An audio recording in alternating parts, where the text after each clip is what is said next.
हाँ, आप लोगों को आवाज आ रही है मेरी बेटी भैया? जी गुरुदेव। ठीक है, चलिए हम लोग मंगला संचार की शुरुआत करते हैं। मोक्ष मार्गस्य नित्तारं भेत्तारं भूतां ज्ञातारं विष्टत्वानां वन्दे तत्त्वमूर्तये सरस्वती नमस्तुभ्यं वन्दे कामरूपिणी विद्यारम्भं करिष्यामि सिद्धिर्भवतु मे सदा। जय गुरु श्रीअनंतानंद परमेश्वर भगवान की जय। वृषभादि वीरांचल शंकर भगवान की जय। पंच परमेश्वर भगवान की जय। द्वादशांगी वाणी माता की जय। समस्त पूर्वाचार्यों की जय। तीन कमलों कोटि मुनराज की जय। प्रोराचार्य श्री गुरु सागर जी गुरुदेव की जय। प्रोराचार्य श्री गणपति जी गुरुदेव की जय। तीन कमलों कोटि मुनराज की जय। अहिंसा में सनातन जैन धर्म की जय। कल हमारा विषय चल रहा था परस्परोपग्रहो जीवानाम, अर्थात जीव जीव का परस्पर उपकार करे और जीव ही जीव का उपकार कर सकता है। जो पुद्गल है वो आपका भौतिक उपकार कर सकता है, पर आध्यात्मिक उपकार जो करेगा वो आपके लिए उपकार करने वाला वह जीव ही। नमोस्तु गुरुदेव। आज दीप प्रज्वलन हाँ कराइए दीप प्रज्वलन कराइए। थोड़ा भूल गया, कराइए। आज स्वर्णिम देवलसी जी के तरफ से दीप प्रज्वलन।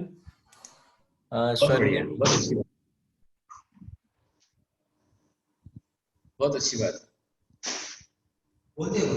हाँ, मंगेश देवलसी और स्वर्णिम देवलसी, उनके पिता श्री सुभाष देवलसी हमारे परम भक्त हैं। बहुत अच्छी भक्ति श्रद्धा उनकी है। और उनकी बेटी संपदा, पिछले साल धर्मतीर्थ का मेन कलश उन्होंने प्राप्त किया, संपदा जैन ने। और अभी भी सुभाष देवलसी परिवार पूरा नागपुर आए थे, औरंगाबाद में आए थे, धर्मतीर्थ पर आए थे और बहुत बड़ी श्रद्धा भक्ति है। स्वर्णिम हमारे जो रश्मि देवलसी है ये डेली क्लास को ज्वाइन करती हैं और शाम के टाइम पर भी पूरा परिवार, मंगेश भैया वगैरह सब साथ में रहते हैं। वो आज का दीप प्रज्वलन करेंगे। पूरे परिवार की मेरा बहुत सारा आशीर्वाद करें। शुरू ये भी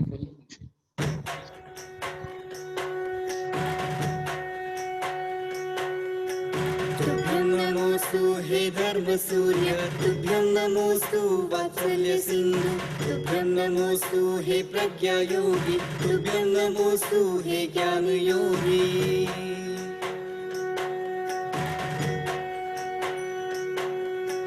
तुभ्यं नमोस्तु महाकवीश्वर, तुभ्यं नमोस्तु हे आर्षमार्गी, तुभ्यं नमोस्तु हे मोक्षमार्गी, तुभ्यं नमोस्तु गुरुभक्ति नंदी, तुभ्यं नमोस्तु गुरुभक्ति नंदी, तुभ्यं नमोस्तु गुरुभक्ति नंदी।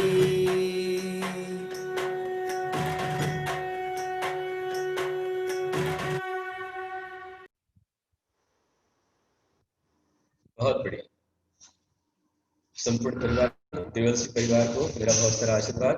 इन्होंने आज दीप जला करके एक शुभागमन किया है और यह आज का दीप संपूर्ण जो भी हमारे विद्यार्थी छात्रगण हैं, क्लास के हमारे सभी अध्याय प्रेमी हैं, उन सभी के ज्ञान अंधकार को दूर करे और आपकी भी ज्ञान का प्रकाश फैलाए। आप सबके लिए मेरा बहुत सारा आशीर्वाद। मैं आपसे कह रहा था कि परस्परोपग्रहो जीवन, ये जो सूत्र है यहाँ पर भी उदासीन सहायक है, यहाँ प्रेरक नहीं हो सकता। जैसे कि अध्यापक 40 छात्रों को पढ़ाता है, फिर पढ़ाने पर जो सभी छात्र हैं वे सबके सब जो हैं, भाई इस पर क्यों नहीं आ रहा है स्क्रीन पर अभी, जो 40 छात्र हैं उन सबको फर्स्ट डिवीजन नहीं कर पाता। पढ़ाता सबको है पर कोई फर्स्ट आता है, कोई सेकंड आता है, कोई थर्ड आता है। तो सबको बुद्धि भरने वाला काम एक आचार्य नहीं कर सकते, मार्गदर्शन दे सकते। और यही बात हमारे गुरुदेव आचार्य कनकन गुरुदेव कहते हैं कि आप किसी को चलाना चाहते हो तो उसे घसीटो मत, उससे दो आंखें। आप प्रेरणा दे सकते हैं, शिक्षा दे सकते हैं, उपदेश दे सकते हैं, पर जबरदस्ती किसी को नहीं कर सकते। धर्म या आत्मशासन का धर्म है। स्वयं आपकी प्रेरणा, आपकी भावना बनी, आपका उपादान जागृत हुआ तो ही आप कल्याण कर सकते हैं। तो आज मोदी दर्पण भावना में पढ़ रहा था, इसमें आया कि इस प्रकार से मानव तन मिलना, मानव पर्याय मिलना दुर्लभ है। बिल्कुल। इसी प्रकार गुणों में कृतज्ञता का मिलना अति दुर्लभ है। बिल्कुल बिल्कुल। नहीं कहते उपकारम साधो विस्मरन्ति, जो सज्जन पुरुष होगा वो कृतज्ञ होगा और ये कृतज्ञता बहुत विशेष गुण है। आपको धन्यवाद कहना आना चाहिए, थैंक्स कहना आना चाहिए, गलती पर सॉरी भी बोलना आपको आना चाहिए। यदि आपने सीख लिया तो आपके गुणों का विकास होता जाएगा। गलती स्वीकार करो और दूसरे की गलतियों को इग्नोर करो और दूसरे की अच्छाइयों को बढ़ाइए। अभी अपन जब 6वां-7वां अध्याय पढ़ेंगे तो उसमें आएगा सदस्यत्व गुणों स्वाभाविक नीचे गोत्र से। यदि हम अपनी प्रशंसा चाहते हैं, अपनी तारीफ चाहते हैं, हमारी तारीफ होती रहे और दूसरे की हम तारीफ नहीं करते, दूसरे की निंदा करते, बुराई करते हैं, इससे नीचे गोत्र का बन मिलता है। और अपने दोषों की आलोचना अपन करते हैं और दूसरे के नहीं भी हैं लेकिन उनको बढ़ा करके बोलते हैं, उसी का नाम स्तुति है। गुणों का उल्लंघन करके स्तुति करना, गुणस्तोकम तदुल्लंघ बहुकथा स्तुति, मतलब जितने गुण हमको मिले उससे कई गुणों बढ़ा करके उसको बताना, इसका नाम स्तुति है। हम जो नहीं जानते हैं, जैसे हमारे भाव भगवान के प्रति बने, जितने विशेष भाव आपके बनेंगे वही विशेषता आपके अंदर आएगी। इसलिए हमारे यहाँ पर कहा जाता है कृत कार्य अनुमोदना, अच्छे काम की अनुमोदना जितनी आप करोगे, अनुमोदना करके भी आप अपने ज्ञान को बढ़ा सकते, पुण्य का संचय कर सकते। बहुत बड़ा रास्ता है बिल्कुल। इसलिए परस्परोपग्रहो जीवनाम सूत्राया हुआ है। भगवान हमारा उपकार करते हैं, हम अपना उपकार करते हैं और अपने जो साथी है सहयोग उनका उपकार कर सकते हैं। और जितना उपकार आप करेंगे उस उपकार से दूसरे का भला हो ना हो, लेकिन आपका भला सबसे पहले होगा। करना भला होगा भला, जीने की है यह सुंदर कला, सर्वश्रेष्ठ कला है। करिए भला, भला करते जाइए, आपका भला होगा, दूसरे का भला होगा। और भले का भगवान होता है, जो दूसरे का भला करेगा, सबका भला करेगा, दुनिया में उसका बुरा नहीं हो सकता। बाय द वे, आपको ये देखने में आता होगा कि जो सबका भला कर रहा है उसका बुरा हो जाता है, तो जरूरी नहीं है कि वो हमेशा भला ही करता आ रहा हो। जैसे अनेक उदाहरण हमारे सामने हैं। भगवान पार्श्वनाथ स्वामी पूरे भव उनके अच्छे थे, पर एक भव की गलती, अन्याय का अनुमोदन, अन्याय के प्रति मोह, उस मोह ने हर भाव में उनको उपसर्ग के रास्ते पर खड़ा कर दिया। या सीता जी पर अपवाद आया तो उसके पीछे कारण स्वयं सीता जी है। उद्धव पुराण पढ़िए। इस भाव में श्रीपाल जी बहुत अच्छे थे, राजा श्रीपाल कोटी भट्ट सेवा कर रहे थे कोड़ियों की, वहां कोड़ हो गया। तो जो कोड़ हुआ है उनका अपना स्वयं का कारण कर्म है। उन्होंने पिछले भाव में मुनिराज को कोड़ी कहा, कुष्ठी कहा, उनको भांड कहा, उन्हें ताला फेंक दो ऐसा कहा। तो जैसा जैसा कहा वैसे वैसे कर्म उनके उदय में आते गए। हो सकता है आप इस भाव में बहुत अच्छे हो, लेकिन पिछले भाव में कहीं आपने चुप हो मिस्टेक की होगी, उसी का कर्म का फल आपको भोगना पड़ता है। यदि आज आपका स्वास्थ्य खराब है तो ये आपके ही असाता वेदनी कर्म का उदय है और आप ही अपना उपकार कर सकते हैं। अपने उपकार के लिए आप परोपकार करते जाइए।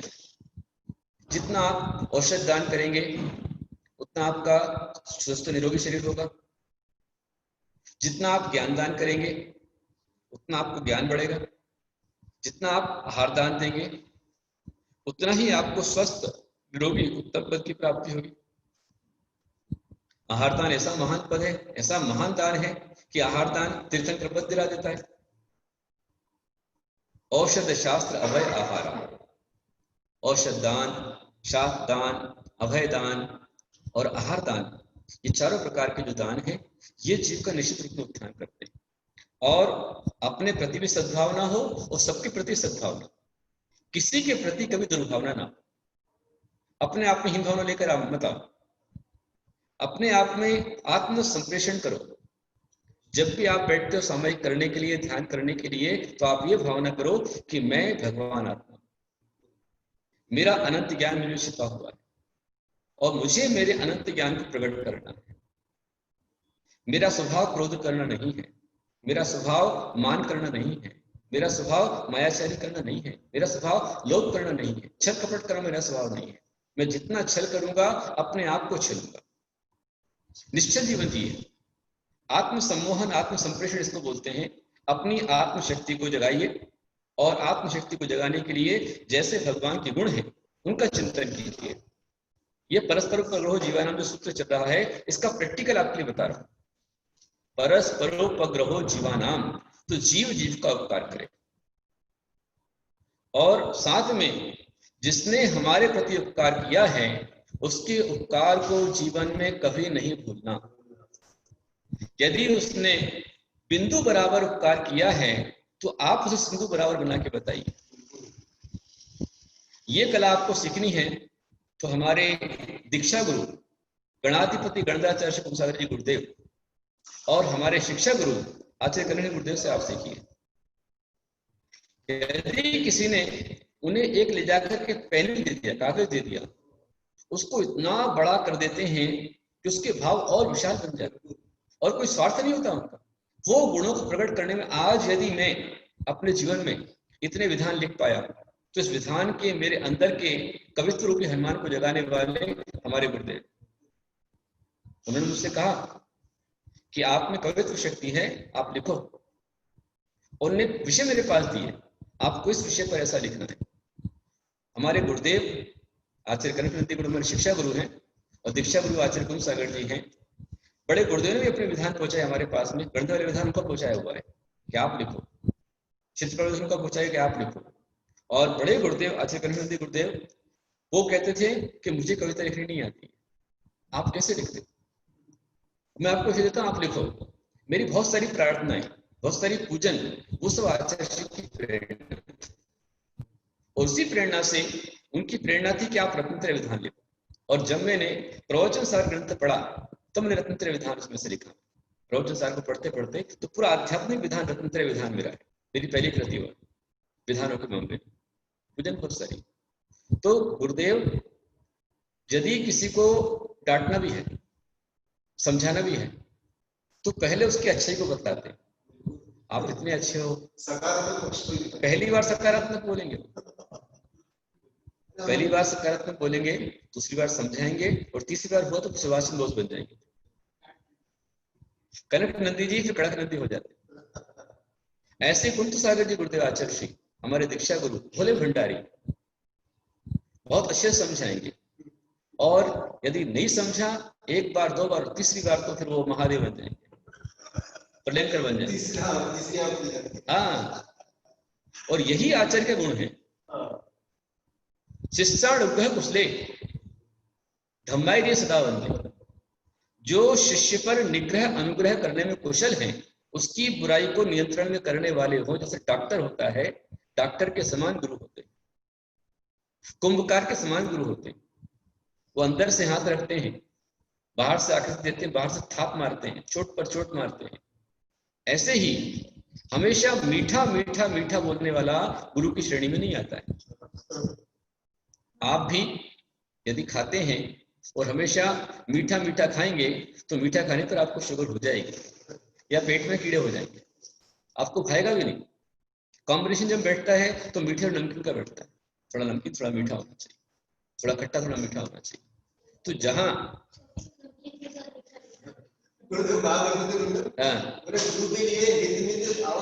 बिल्कुल प्रिय आवश्यक नहीं है।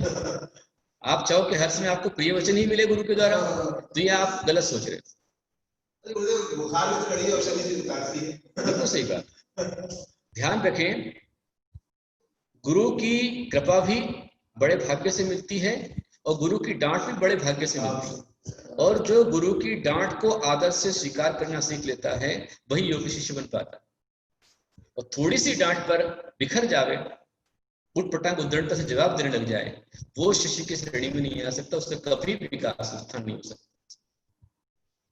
परस्परोपग्रहो जीवानाम का सूत्र यही कहता है कि जैसे भगवान ने स्पष्ट कहा कि जो पंच पापों का त्याग करेगा वह पंच पाप का त्याग करने वाला अणुव्रत रूप में त्याग करेगा तो वह देव बनेगा, और जो पूर्ण रूप से त्याग करेगा वो भगवान बनेगा, और जो पंच पाप प्रवृत्त रहेगा वो नारकी बनेगा, तिर्यंच बनेगा।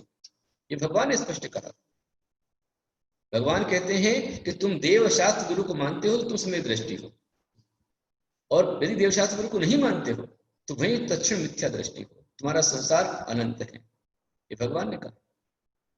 उसी बात को गुरु बतलाते हैं। और उनके माध्यम से हमारा कल्याण होता है। और हम जब उनकी भक्ति करते हैं तो उससे हम उन पर उपकार नहीं करते, अपना कल्याण करते हैं। ये मत सोचना कि आप भगवान की पूजन कर रहे हो तो भगवान का उपकार कर रहे हो, या आप गुरु को नमस्कार कर रहे हो, गुरु को आहारदान दे रहे हो, गुरु की सेवा कर रहे हो तो गुरु को उपकार कर रहे हो, ऐसा नहीं है। गुरु आपका उपकार माने ये बात अलग है, पर हम गुरु को उपकार कर रहे हैं ये भूल के मत सोचना। आप गुरु की सेवा करके भी अपना ही उपकार कर रहे हो, ये बात ध्यान रखो। जैसे आप ज्ञानी गुरु को नमन करते हो, वंदन करते हो, तो नमन करने मात्र से उस समय ही आपके अज्ञान अंधकार का क्षय होता है, क्षयोक्षम बढ़ता है, ज्ञान का विकास होता है। ज्ञानी गुरु को आप एक आहारदान देते हो। ज्ञानी गुरु मतलब जो दिगंबर मुद्रा के धारी हैं और मोक्ष मार्ग पर प्रवर्त हैं, जो स्वयं जिनवाणी के अनुसार चलते हैं, जिन्होंने चलाते हैं, मोक्ष मार्ग बतलाते हैं, ऐसे गुरु की हम सेवा जब करते हैं, यदि मैं आपको स्पष्ट बता रहा हूं, यदि मैं आपको जिनवाणी के विपरीत बता रहा हूं तो आप मेरी बात ही मत मानिए, और मेरी बात जिनवाणी के अनुकूल है, जिनवाणी के अनुसार है, तो आपको बात को स्वीकार करना चाहिए, मानना चाहिए। वह जिनवाणी के अनुसार चलने वाले गुरु को औषध दान जो देते हैं, वो औषध दान अपने ही निरोग शरीर के लिए कारण बनता है। आप उन्हें आहार दान देते हैं, कितना आहार दान देते हैं? यदि मान लीजिए आपने थाली में से उठा करके एक ग्रास उनके हाथ में रखा, कितना समय लगता है? मुश्किल से 3 सेकंड भी लगता होगा। लेकिन वह जो ग्रास आपने दिया, उतने मात्र में यदि आप समय दृष्टि में नहीं है तो एक बार का आहार दान आपको निश्चित रूप में भूमि के अंदर ले जाए, और जहां 3 पल तक उत्तम सुख आपको पड़ता। और यदि श्रद्धा के साथ, भक्ति के साथ, समय दर्शन के साथ यदि आपने आहार दान दिया है तो एक बार का आहार दान पहले आपको स्वर्ग लेकर जाएगा, और परंपरा से वही आहार दान आपको उत्तम पदों के साथ मोक्ष प्रदान करेगा। जैसे आदिनाथ भगवान ने बजरंग राजा की पर्याय में, उस समय उनको सम्यक दर्शन नहीं था, सम्यक ज्ञान नहीं था, बस भक्ति से उन्होंने आहार दान दिया था। मुनि आए हैं, मेरा कर्तव्य आहार दान देने का है, वो आहार दान ने उससे अगले भाव में उनको भूमि के अंदर पहुंचा दिया, 3 पल तक सुख पाए। फिर वहां से निरंतर उनका उत्थान होते होते अनेक बार बलभद्र बने, चक्रवर्ती बने, सरवार सिद्धि में गए, और वहां से जाकर तीर्थंकर आदिनाथ बने। एक बार के आहार दान ने उनका उत्थान कर दिया। कुंदकुंद स्वामी कोंटेश ग्वाली की पर्याय में थे, और एक बार के शास्त्र दान ने उन्हें महाज्ञानी कुंदकुंद आचरण दिया। तो विनय आपका उत्थान करती है और अविनय आपका ही पतन करती है। मनसा वचसा कर्मणा, प्रत्यक्ष परोक्ष कहीं पर भी देव शास्त्रपति हमारे मन में अविनय का भाव नहीं आना चाहिए। यदि अविनय आप करते हो, अपने ही संसार को बढ़ाते। और अविनय क्या है? गुरु आज्ञा नहीं मानना ही सबसे बड़ा अविनय है। गुरु के आदेशों का पालन नहीं करना सबसे बड़ा अविनय है, अपने ही संसार को अनंत करता है। तो परस्पर उपग्रहो जीवाना, ये आप आपस में लगा सकते हैं। तीर्थंकर आपका उपकार करते हैं, और आप उनका उपकार कैसे कर सकते हैं? गुरु आपका उपकार करते हैं, गुरु के लिए आप उपकार कर सकते हैं। गुरु के अनुकूल होकर, गुरु के प्रति भक्ति रख करके, गुरु की वयोरक्ति करके, गुरु को आहार दान दे करके, और गुरु की अच्छी बातों को प्रमोट करते हुए, समर्थन करते हुए, अनुमोदन करते हुए आप भी वहां कल्याण कर सकते। सबसे बड़ी बात कि हमारे निमित्त से कभी भी धर्मात्मा के प्रति, हमारे कारण से धर्मात्मा के मन में संक्लेश परिणाम नहीं आवे, गुरु के मन में संक्लेश परिणाम नहीं आवे, ये सबसे बड़ी वृत्ति है, सबसे बड़ी सेवा। चित्त शांत अपना भी रहे, सबका रहे। तो गुरु आपके लिए कदाचित प्रेरक भी है, कदाचित। जब वो आपको जगाते हैं, जैसे आप हमारे पास में आते हैं और आपको हम बोलते हैं कि नहीं आपको दर्शन करना पड़ेगा, रोज मंदिर पे दर्शन करने जाइए, उसमें आपको लगता है अरे गुरुदेव नियम दे रहे हैं, लेकिन वही एक बार का नियम मैंने देखा हुआ है कि मैंने किसी को एक बार नियम दिया और उसके बाद भी खुश होकर बोलते हैं कि आपने भी आज तक हम पालन कर रहे हैं। वो नियम आपके लिए नियमित करके आपके जीवन का उत्थान कर देता है। प्रेरणा दे तो भी प्रेरक में आएगा ना। प्रेरणा माता जी कथनचित प्रेरक है, कथनचित उदासीन है। प्रेरणा आपने दी है, एक अपेक्षा प्रेरक ही है, वो प्रेरक कारण प्रेरणा दे रहे हैं और आपको जगा रहे हैं। आपकी प्रेरणा से हम ये काम करने लगे। बिल्कुल, कई बार फोर्स भी किया जाता है किसी काम के लिए। प्रेरक से ज्यादा उत्प्रेरक है। सही बात, क्योंकि उनके सानिध्य प्राप्त होते से ही व्यक्ति का भाव ऐसा हो जाता है कि धर्म की तरफ मुड़ जाता है। बिल्कुल बिल्कुल सही बात, बिल्कुल बिल्कुल। हाँ, हर एक को प्रेरणा की आवश्यकता है बाबा जी। ये प्रेरणा हमारा आत्म कल्याण कर देती है और गुरु की प्रेरणा को, गुरु की शिक्षा को जो अहोभाव से ग्रहण करता है वो अपना कल्याण कर लेता है, और गुरु की प्रेरणा को जो बोझ समझता है उसके लिए संसार अनंत हो जाता है। देखा जाए तो हर दिन कुछ न कुछ प्रेरणा गुरु की रहती है। बिल्कुल, एक भी तीर्थंकर ऐसे नहीं हैं जिन्हें गुरु की प्रेरणा नहीं मिली हो। हर एक तीर्थंकर को गुरु की प्रेरणा जरूरी है और मिली है। आदिनाथ से लेकर महावीर तक आप देख लो, जो भी गुरु के आदेशों का पालन करता है, गुरु के अनुकूल चलता है, बात को समझ करके चलता है, बहुत उत्थान कर लेता है। और जो थोड़ा भी कुछ गलत समझ लेता है, गलत समझने वाला, गुरु के विरोध में खड़े होने वाला अपना ही संसार अनंत कर लेता है। जैसे मरीचि कुमार, उन्होंने भगवान महर्षि ने गलत नहीं कहा था, आदिनाथ भगवान ने गलत नहीं कहा था। भरत ने पूछा कि हमारे परिवार में जैसे आप तीर्थंकर हुए हैं, क्या हमारे परिवार में और भी कोई तीर्थंकर होने वाला है? तो भगवान आदिनाथ ने कहा हाँ, मरीचि कुमार। और मरीचि कुमार ने आधा सुना और सुनकर के वही उसको अहंकार आ गया कि मैं तीर्थंकर। आधा सुनना खतरनाक है। उन्होंने कहा हाँ, मरीचि कुमार होने वाला है, लेकिन आधा सुना और जैसे ही उसको मान आई, ध्यान रखना, जैसे ही समूह के अंदर में यदि किसी को क्रोध, मान, माया, लोभ, चार कष्ट किसी का भी उद्रेक आता है, तो उसके उद्रेक आते ही वो सम्यक्त से गिरता है और साधन में आता है। सम्यक्त की आसाधना करने वाला साधन बन जाता है और वहां सीधा मिथ्यात्व में आता है। तो मरीचि कुमार वहीं उसने सम्यक्त को छोड़ दिया और वो मिथ्यात्व में आया, समूह के बाहर आया, और उसने तीर्थंकर आदिनाथ से प्रतिस्पर्धा करते हुए कि मैं इनसे शानदार मत चलाऊंगा, इनसे बढ़िया चला के दिखाऊंगा, इसके लिए उसने एक मत चलाया। जब उस मत में संतुष्टि उसको नहीं हुई, देव उसके पास में नहीं आए, उसने दूसरा मत चलाया कि जितने देव स्वर्ग से आदिनाथ के पास में आ रहे हैं उससे ज्यादा मैं बुलाऊंगा। इसके लिए एक नहीं, दो नहीं, 363 मिथ्या मत चलाए उन्होंने। लेकिन जितना मिथ्यात्व की ओर गए, स्वयं ही दलदल में फंसते, कर्मों के दलदल में फंसते गए और संसार अपना दीर्घ कर लिया।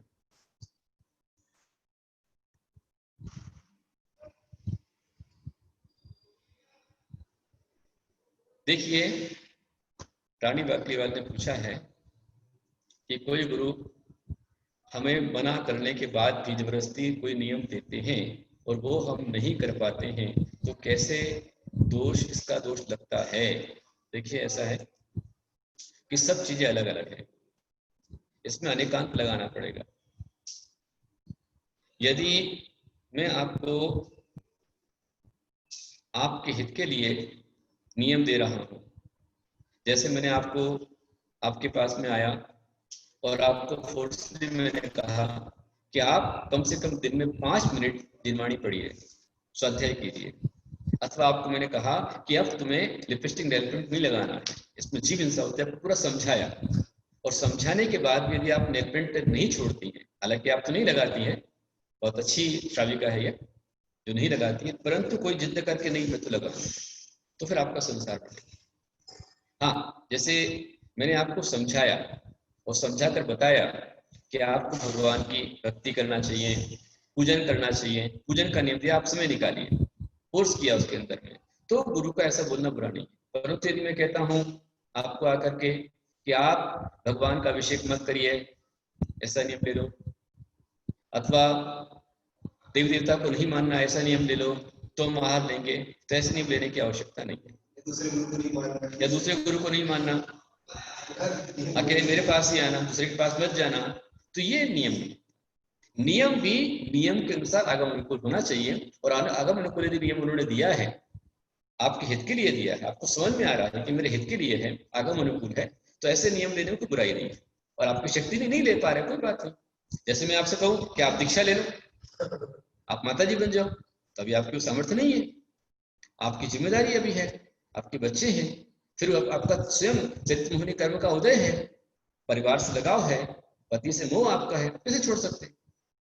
और अधूरे में छुड़वाता हूं तो आप न यहाँ के रहेंगे न वहां के रहेंगे। दीक्षा स्वतः प्रेरणा से होती है। दीक्षा के लिए साधु उपदेश दे सकते हैं, समझा सकते हैं, आपको बतला सकते हैं कि आप लीजिए, कल्याण कीजिए। प्रतिमा के लिए हम आपको उपदेश दे सकते हैं कि प्रतिमा में अपना कल्याण है, तो लेना नहीं लेना आपके हाथ में, पर अच्छी बात मेरी बतलाते हैं तो उसको मानना चाहिए। ठीक है, चलेंगे आगे अपन। तो इस तरह से परस्परोपग्रहो जीवानाम की बात में कर रहा था कि यदि हम सही बात को समझते हैं, जैसे मरीचि कुमार ने बात को गलत समझ लिया, ऐसे एक मेरे सामने दृष्टांत है आपके पास कई, कि एक रेलवे स्टेशन पर एक गांव के 99 व्यक्ति मर गए और उसी गांव का एक व्यक्ति बचा। तो पूरे गांव की भीड़ पूरे शहर में इकट्ठे हो गए, पत्रकार आए, मैं किसी जाति पर नहीं बोल रहा हूं, पत्रकारों ने आकर के जो एक बचा था उससे पूछा कि ये सब कैसे हो गया? बोले जी ये गलत सूचना के कारण हुआ है। बोले वो कैसे? बोले हमारे सारे साथी प्लेटफॉर्म नंबर 6 पर खड़े थे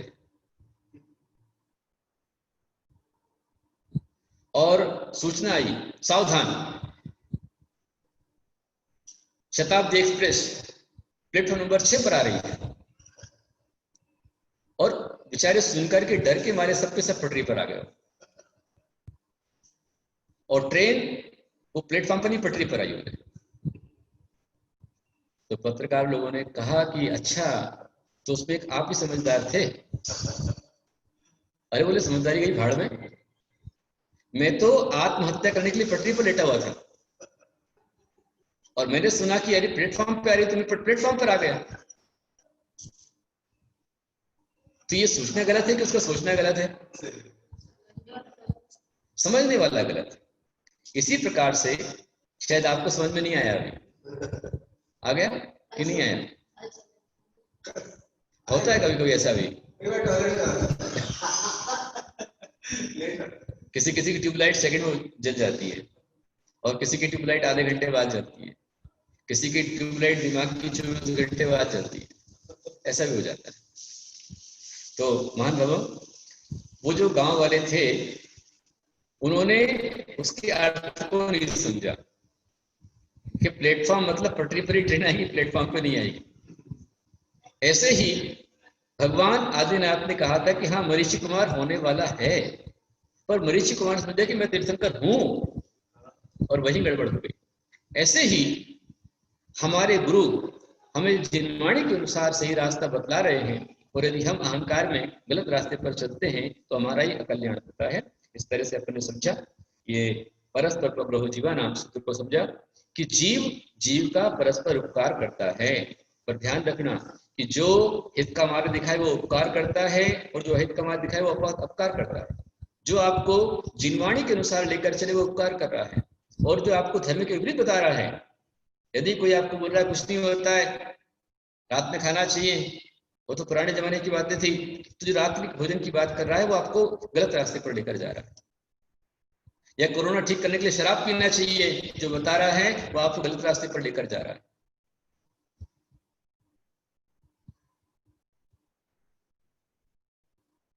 अच्छा जी, नियम लेने के बाद भी कभी कभी सांसारिक क्रियाओं में किसी हम उसे पूरा नहीं कर पाते हैं तो हमें कितना दोष लगता है और उसके लिए प्रायश्चित क्या है?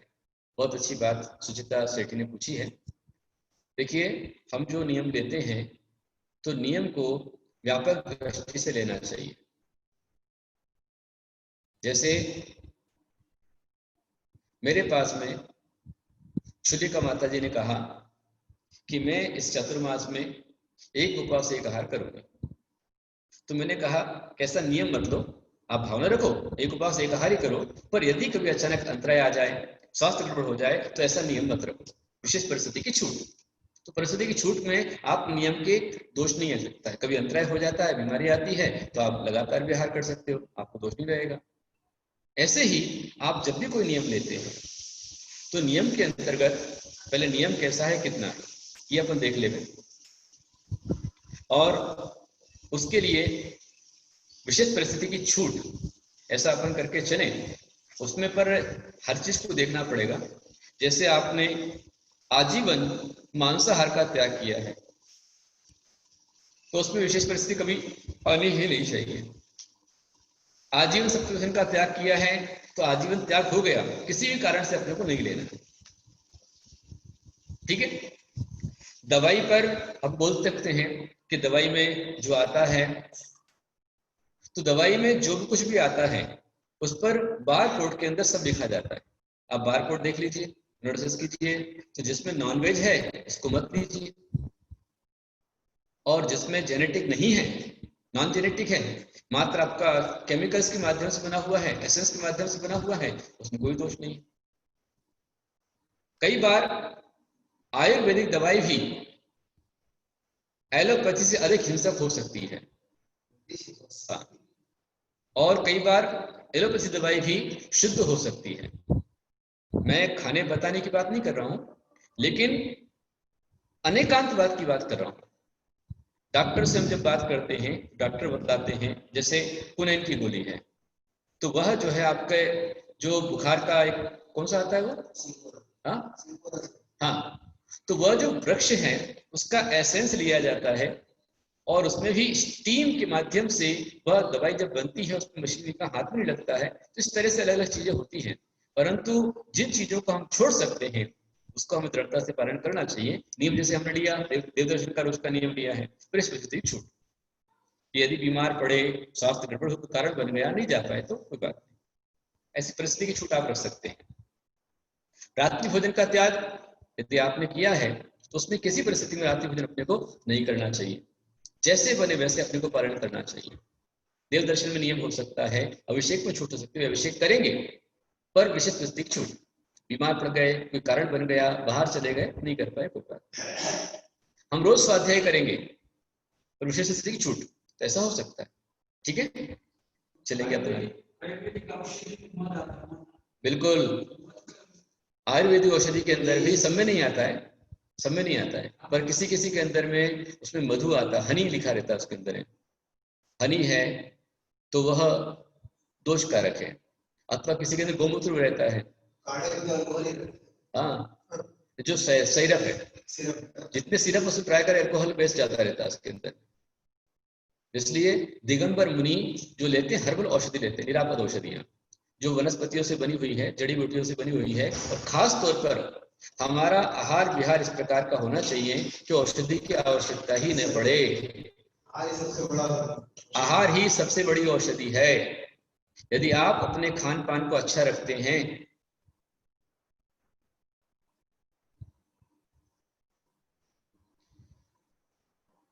अब ये गोलमाल वाला काम हो रहा है ये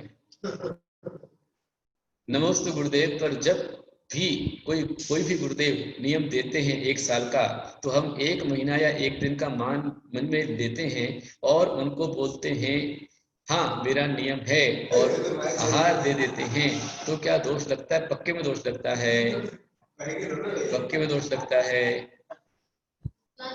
हमने आपको नियम दिया कि आप आजीवन साबूदाने का त्याग करो, आप बोले हाँ,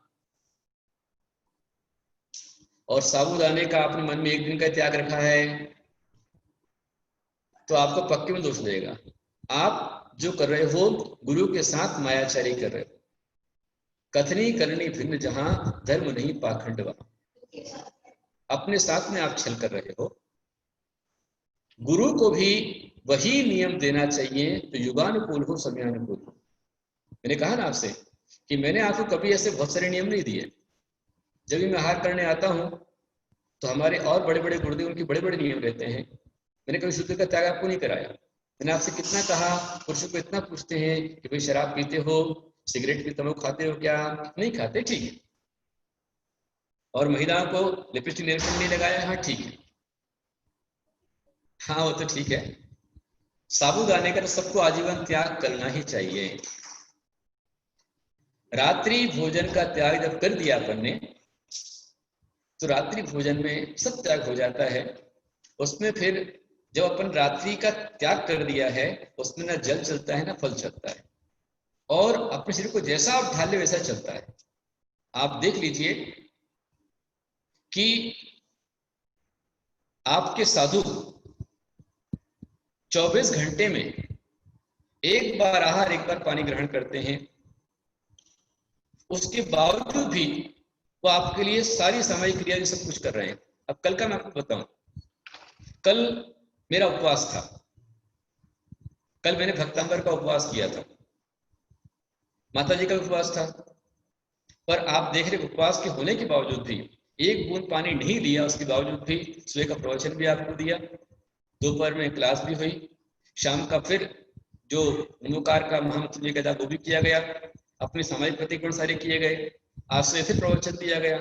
तो आपके साधु जब 24-48 घंटे वही मिट्टी के बने हैं जिसके आप हो।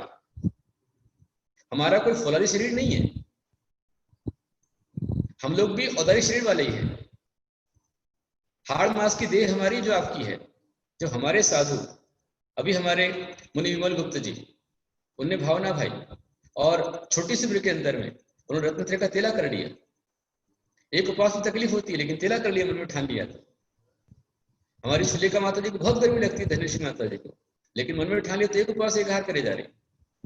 बाबा जी हमारे इस बार 4 उपवास के लिए धर्मगुप्त जी। तो मन के जीते जीत है, मन के हारे हार। कोई भी नियम कठिन नहीं होता है, आप मन में ठानो और slow study in the race, beginning from the small. आप छोटे छोटे में शुरुआत करो, थोड़े थोड़े में शुरुआत यदि करते हैं तो सब नियम का पालन होता है। और एक बार रात्रि का सोच लिया आपने, हमारे बाबा शांति गुप्त जी, वो और उनका पूरा परिवार मात्र इसके लिए परेशान था कि मैं चाय कैसे छोड़ूंगा, चाय के बिना कैसे रहूंगा। बीपी है उनको, एक बार आहार करके उसके बाद कैसे रह पाऊंगा, कैसे कंट्रोल करूंगा। लेकिन आज देखिए आप, पिछले 10 नवंबर को उनकी दीक्षा हुई है, 10 नवंबर को, और 10 नवंबर नजदीक अभी आ रहा है। 10 सितंबर निकल गया, तो सितंबर निकल गया मतलब 10 महीने तो हो गए, 1 साल होने जा रहा है। कोई तकलीफ नहीं, कभी चाय की याद नहीं करी। अच्छे सभी को होता है। मैं भी जिस समय छोटा था, मुश्किल से 15-16 साल का उसमें था, और ज्यादा चाय नहीं पीता था, लेकिन जिस दिन चाय ना मिले तो सिर दुखता था। काली माई है वो, सिर घुमा देती है। चाह काली माई है, हाथ पैर दुखते हैं। लेकिन जिस दिन ब्रह्मचारी बन गया मैं, संग में घर में एक आचार्य श्री का आहार हुआ, और उनके साथ जो घर छोड़कर धर्मशाला में आया तो ठान लिया, घर पर गया ही नहीं मैं। उसके बाद कई समय तक सुबह कुछ भी नहीं लिया, क्योंकि ब्रह्मचारी है। अब ब्रह्मचारी में कौन सुबह दूध पिलाएगा, चाय पिलाएगा? आप मन में ठान लिया, सब कुछ कर सकते। इस आत्मा में अनंत शक्ति है सपना जी, अनंत शक्ति है। तो रात्रि में यदि अपने सब त्याग किया, मन में ठान लिया, कुछ लेने की आवश्यकता नहीं। स्वयं आप देखिए 10 दक्षिण के दिनों में आप लोग 10-10 दिन अकेले पानी पर आप रह जाते हैं। वहां कौन सा फल जल आता है? राजस्थान में ऐसे ऐसे लोग हैं जो 32 उपवास पूरा 1 महीने कर लेते हैं। बीच में कहीं 3-4 दिन में थोड़ा पानी लेंगे, थोड़ा कुछ चलता रहता है उनका उपवास। 2015 में मैंने चित्री में चतुर्मास किया था, और मैंने देखा कि वहां 2 लोग थे ऐसे, एक हुकुमजा जी और उनकी बहन आशा। उन लोगों ने जो चतुर्मास में पूरे 16 करण के 32 उपवास किए और ऐसे अच्छे उपवास किए आशाबाई ने। अभी हमारे गुरुदेव आचार्य कल्पनादेव गुरुदेव को डेली आहार कराती है वो सागवाड़ा कॉलोनी के अंदर। उसका बेटी का घर जो मंदिर से कम आधा किलोमीटर दूर, वहां से उपवास में ही 16-32 उपवास के अंदर ही वह बराबर अपने वहां से निकल करके मंदिर में आती, भगवान का अभिषेक करती, पूजन करती, हम लोग का दर्शन करती, कुएं से पानी भरती और घड़ा भर के पूरा हंडा भर के सिर पर लेकर के वो अपने चौके में लेकर जाती और उस पानी से वो आहार बनाती। और ये क्रम उसका पूरा 32 दिनों तक, 1 महीने तक बिना आहार पानी के चलता रहा। क्या शक्ति उसकी है! 32 उपवास और 32 उपवास सिर्फ पानी, अकेले पानी के दम पर। पानी भी कब लेती मुझे पता नहीं, 3-4 दिन में कभी लिया हो ना लिया हो, पर कभी चेहरे पर शिकन नहीं, तनाव नहीं, कभी घबराहट नहीं, चक्कर नहीं, कभी अहंकार नहीं, विनम्रता उसके अंदर। ऐसा नहीं कि गुरु को आहार दे, ब्रह्मचारी को आहार कराकर सबको अहोभाव से आहार कराती, अपना प्रतिक्रमण, अपना सामायिक, अपना स्वाध्याय, प्रतिमाधारी है वो। जिस आप में अनंत शक्ति है, आप ठान लेवे आप कुछ भी कर सकते। मैं स्वयं सोचता था, मेरे को लगता था कि मेरे से उपवास नहीं हो सकता, पहले बहुत तकलीफ मुझको होती थी, एक अंतराय हो जाए तो चक्कर आते थे मुझे। लेकिन अभी धर्मपति में बैठा हूँ, यहाँ के पानी में ताकत है। और सबसे बड़ी चिंतन बाबा अतिशय आदि कर भगवान बालकनाथ जी का अतिशय है, भगवान आदिनाथ जी का अतिशय है कि जब मर्जी आती है सोच लेता हूँ, हफ्ते में एक आध उपवास कर लेता हूँ, हो जाता। अभी यही रहते रहते हम लोगों ने हमारे भक्तांबर के 21 उपवास तो कर डाले। और हमारे धनेश माता जी बहुत गर्मी उनको लगती है, उसके बाद भी डेली एक उपवास, एक आहार चल रहा है उनका। तो आप में अनंत शक्ति है, आप बहुत कुछ कर सकते हैं, कोई दिक्कत नहीं उसके अंदर। फिर भी आपसे बंधन नहीं है कि आप करो ही। परस्परो पग्रहो जीवाना। अब जो मैंने आपको इतना उपदेश दिया, बताया, तो ये प्रेरणा आपको मिलती है कि हम भी बहुत कुछ कर सकते हैं और दूसरे को देखकर ही हमको प्रेरणा आती है। हम जब हमको यदि ऊपर बढ़ना है तो हमें अपने ऊपर जो है पहाड़ की चोटी पर हैं, उनकी ओर देखकर आप चलोगे तो आप बढ़ते रहोगे। और गिरने के लिए तो एक ठोकर ही काफी है, संभलने के लिए बहुत ताकत चाहिए। पहाड़ पर तो चढ़ना बहुत कठिन होता है, और गिरने में तो एक जरा सावधानी हटी दुर्घटना घटी। इसलिए अपनी आत्मशक्ति को जगाइए और जो हमें हित का मार्ग बता रहे हैं वो हित के मार्ग पर हम चलते जाएं, अपनी शक्ति के अनुसार। कीजिए शक्ति प्रमाण, जम सकई तिम की रही, शक्ति बिना श्रद्धा धरे। हम श्रद्धा तो रखें, लक्ष्य तो बनाए कि यही सर्वश्रेष्ठ है। मुझसे भी कई बार गलतियां होती हैं, मैं साधु हूं, मैं सिद्ध नहीं हूं। साधना के मार्ग पर चलते हुए कभी क्रोध से, मान से, माया से, लोभ से, प्रमाद से, राग द्वेष से अपने से गलती भूल चूक हो जाती है। सामायिक में जो उत्साह होना चाहिए वो उत्साह के साथ करना चाहिए। फिर भी कभी भूल चूक हो जाए, कहीं ध्यान भटक जावे, तो पुनः हम उन्हीं भगवान की ओर ध्यान लगाते हैं जिन्होंने परम सामायिक को प्राप्त किया है। और मुझे भी ऐसा ही बनना है, मैं जो कर रहा हूं मेरी गलती है। मुझे जंगल में रहना चाहिए, मुझे एकांत साधना करनी चाहिए, मुझे आतापन धारण करना चाहिए, मुझे अभ्यावकाश धारण करना चाहिए, मुझे इसी भाव में कर्म काटना चाहिए, पर नहीं काट सकता, केवल ज्ञानी नहीं बन सकता, ये मेरी गलती है। पंचम कार्यों शरीर नहीं, सहन नहीं, तो मुझे वही पाना है। वो लक्ष्य बनाएंगे तो हम पालेंगे। जैसे मेरे मन में चाह है, इच्छा थी कि मैं संसार के सभी प्राणियों की महामारी को दूर करूं, रोग मिटाऊं। इसलिए जिस दिन से कोरोना आया उस दिन से हमारे संघ का पूरा एक साथ हम लोग को मिल गया, सारे साधु मिलकर के, हम लोग, हमारे माता जी, हमारे ऋषि का सब मिलकर के हम लोग यहाँ पर हैं, कुछ श्रावक हैं, और सब मिलकर के डेली प्राणी मात्र के लिए हम लोग महामृत्युंजय का जाप कर रहे थे। भले चाहे हम 9 बार करें, 27 बार करें, 108 बार करें, हर दिन महामृत्युंजय का विधान हम करते जा रहे हैं। और हम कर रहे हैं तो नियमित रूप से कोई ना कोई परिवार ऑटोमेटिक तैयार होता है। गुरुदेव हमारी ओर से विधान करा दीजिए। और मुझे खुशी है कि महामृत्युंजय के जाप से बहुत से लोग मौत के मुंह से बच करके आए, लेकिन समय के पहले उनकी सूचना आ गई, आशीर्वाद ले लिया, बच गए। एक अंतिम समय यदि आप करते हैं, कई बार ऐसे लोग भी बचे हुए, अंतिम समय के अंदर ही बचे हुए, आयु प्रवर्तन होनी चाहिए। तो बहुत अच्छे मनोयोग से आपने सुना। परस्पर प्रगो जीवाना, इतना व्यापक सूत्र है ये, इस पर जितना कहा जाए उतना कम है। हाँ, बहुत बेस्ट सूत्र है। और हालांकि उमा स्वामी आचार्य के मोक्ष शास्त्र में, तत्वार्थ सूत्र में हर एक सूत्र एक से बढ़कर एक है। यदि आपने सूत्रों के अर्थ को समझ लिया तो आपका जैन धर्म प्रवेश हो गया। और अभी तो आप विश्व विज्ञान पढ़ रहे हैं, मौलिक तत्वों का विषय आएगा, कठिन हो सकता है आपके लिए, कई बार समझ में ना आवे, पर चिंता मत करना। भक्ति से, विनय से आप सुनते जाना, विनय से आप सुनते रहे सुनते रहे सुनते रहे, तो ये विनय से सुना गया ज्ञान आगे आपको केवल ज्ञान दिला देगा। आज 88 डिवाइस हैं जो आप लोग सभी लाभ ले रहे हैं और सभी मनोयोग सुन रहे हैं। सभी के लिए मेरा बहुत सारा आशीर्वाद। आज इतना ही प्रेम देंगे।